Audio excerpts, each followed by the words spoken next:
Hi friends, আমার নাম সঞ্জীব। তো এখন আমি যেই ছেলেটাকে দেখাচ্ছি সে একটা সমস্যায় আছে। সেই সমস্যাটা কি সেটা নিয়ে একটা ভিডিও আমি আগে বানিয়েছি। তো আমি একটু সংক্ষেপে বলি। ওর এখন বিয়ের বয়স হয়ে গেছে, ওকে বাড়ি থেকে কেউ বিয়ে দিচ্ছে না। তার জন্য আমি এই ফেসবুকে ভিডিওটা পোস্ট করছি যাতে সবাই মানে শোনে ব্যাপারটা, ওর জন্য একটা মেয়ের সম্বন্ধ দেখার একটু ব্যবস্থা করে। তো আমি ওর থেকে একটু শুনে নেব ওর সম্পর্কে কিছু কথা, কারণ মেয়ের বাড়ির থেকে তো ছেলের ব্যাপারে কিছু জানতে চাই। তো সেই নিয়ে একটু একটু বিস্তারিত বলবে। হ্যাঁ, তুমি বলো তো তোমার নাম কি, তুমি কোথায় থাকো, তোমার কি কি বৃত্তান্ত না বৃত্তান্ত, তোমার মেয়ে কিরকম চাই, তোমার মেয়ে মানে মেয়ের থেকে কোনো পণ ঠন চাই কিনা, কিছু দাবি আছে কিনা, সমস্ত কিছুটাই বলো এখন তুমি এখানে বলো। আমার নাম সঞ্জয় দত্ত। হুম। বর্তমানে আমি এখন বেকার। কোনো কাজ কাম করো না? না। আচ্ছা। মা বাবা আমাকে, আমার বয়স হয়ে যাচ্ছে বিয়ের, মা বাবা বিয়ে দিতে চায় না। কেন? কারণ আমি কাজবাজ করি না বলে, তাই মা বাবা চায় কাজবাজ করলে বিয়ে দেবো। এখন আমি কাজ করব, ততদিন আমি দাঁড়াবো, তখন আমার 30 বছর বয়স হয়ে যাবে। এখন আমার বয়স 26। আচ্ছা। এখন আমি চাই বিয়ে করতে। আচ্ছা। তো বিয়ে করতে খুব ইচ্ছা করছে, হ্যাঁ। আনচান আনচান করছে, মনটা চঞ্চন চঞ্চন করছে। আচ্ছা। এখন আমি বিয়ে করতে চাই। 3 বছর শ্বশুরের পয়সায় খাবো। হ্যাঁ বল। আমার হাসি পাচ্ছে, সরি। হ্যাঁ বলো। আর ততদিন আমি 3 মাসে কাজবাজ জোগাড় করে 3 বছর শ্বশুর বাড়ির পয়সায় খেয়ে তুমি 3 মাসের মধ্যে কাজ খুঁজবে? এটা তো হয় না। মানে 3 কাজ বছর করতে টাইম, একটু টাইম লাগে। মানে আগে তুমি 3 বছর শ্বশুরের পয়সায় খাবে? হ্যাঁ। আচ্ছা, বেশ ভালো। তারপরে? ততদিনে মানে ওর মধ্যেই আমি কাজবাজের চেষ্টা করব, কাজবাজ করব। আচ্ছা। দায়িত্ব তো টাইম লাগবে, কারণ বিয়ে করলে একটা মেয়ের খরচা আছে। আচ্ছা আচ্ছা, মানে সেই খরচাগুলি আগে শ্বশুর মশাই চালাবে? চালাবে। বাহ, খুব ভালো। তারপরে? আমার বাড়ি বলতে আমার সব নিজস্ব বাড়ি, নিজস্ব কল আছে, টাইম কল। শুনেছি নাকি তোমার কোনো বাড়ি নেই, শুনছি তোমার শুধু একটা ঘরই আছে শুধু। হ্যাঁ। তাহলে সেটা সত্যি কথা বলো। দেখো দেখো, ফেসবুকে কোনো লুকাবে না, ফেসবুকে কোনো লুকানোর জায়গা নেই। তুমি তাহলে নিজের বাড়ি বলবে না, তোমার যেটা আছে সেটা বলো। হ্যাঁ, কি আছে? আমার একটা ঘর আছে, একটা বারান্দা।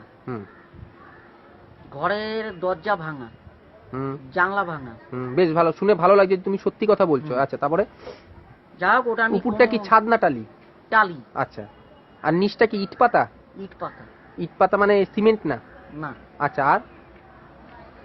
আর আমার বাড়ি বলতে ওই একটাই, মানে তা আমি যেইভাবে হোক ঠিকঠাক করে নেবো। আচ্ছা, বিয়ের পরে ওই একটা ঘরে কোথায় রাখবে বউকে?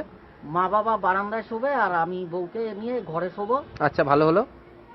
ততদিন আমি আস্তে আস্তে করে ঠিকঠাক ভাবে দাঁড়াবো, দাঁড়িয়ে তারপর ঘরে ছাদ করবো, দোতলা করবো। সংসারটা আমি ঠিক গুছিয়ে। আচ্ছা, তোমার এখন বর্তমানে মেয়ে মানে কিরকম ধরনের মেয়ে চাই? আমার শ্যামলা হলেও চলবে, ফর্সা হলেও চলবে, একটু পরিষ্কার হলেও চলবে, যেমন মেয়ে, মানে মেয়ে যেন ভালো হয়। আচ্ছা আচ্ছা, গুড গুড। আচ্ছা, আরেকটা জিনিস, তুমি মেয়ের বাড়িতে কোনো দাবি দাবা কিছু আছে নাকি তোমার? হ্যাঁ, খাট লাগবে। হ্যাঁ, কি খাট? মানে ভালো ইংলিশ খাট, বাংলা খাট, বক্স খাট? বক্স খাট লাগবে। আর কি কি চাই? আলমারি, আনলা, আর শোকেস একটা। আর ক্যাশ পয়সা দিলে 50,000 টাকা ক্যাশ দিতে হবে, দিলে তাহলে অনুষ্ঠানটা একটু ভালোভাবে করা যাবে। মানে অনুষ্ঠান করতে চাইছো তুমি? হ্যাঁ, বিয়ের অনুষ্ঠানটা করা যাবে। আচ্ছা, মানে অনুষ্ঠান, মানে তোমার তো পয়সা নেই, তুমি তো ওই জন্য শ্বশুর পয়সা। আমার নিজের বলতে ব্যাংকে 10,000 টাকা আছে, ওটা খরচা করলে আমার আর তাহলে আর কিছু আর থাকবে না। না না, ওটা খরচা করাটা ঠিক। খরচা করা যাবে না, ওই জন্য ওটা অনুষ্ঠানটা শ্বশুর যদি 50,000 টাকা দেয় তাহলে বউ ভাত হবে, নইলে শ্যামনগরে বিয়ে করব। আর আংটি, গলার আংটি, এই হাতের আংটি যদি দেয় তো ভালো। আচ্ছা, দেয় তো ভালো। মানে তোমার কি দাবি আছে কি দাবি নেই সেটা বলো। না, ওটা দাবি নেই। আংটি যদি দিলে ভালো, না দিলে ভালো। আচ্ছা। আর মেয়ের যদি তারা যদি গলার কানের হাত দেয় সেটা ভালো দেখাবে। আচ্ছা, ঠিক আছে। তার মানে আমি ফেসবুকে সবাই কাছে রিকোয়েস্ট করছি, যদি এরকম কোনো মেয়ে থাকে যার বাবা ছেলেকে 3 বছর বসিয়ে খাওয়াবে, আর হাতে কানে গলার, আর হচ্ছে খাট, আলমারি, ড্রেসিং টেবিল, তাই তো? ড্রেসিং টেবিল লাগবে তো?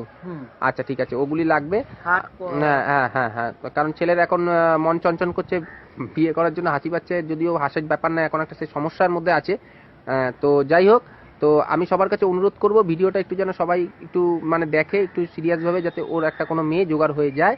তো তুমি একটু অনুরোধ করো সবাইকে আর কি, যাতে প্লিজ আপনারা আমার জন্য একটা মেয়ে দেখেন। হ্যাঁ, যাতে আমার একটা হিল হয়। হ্যাঁ, গুড।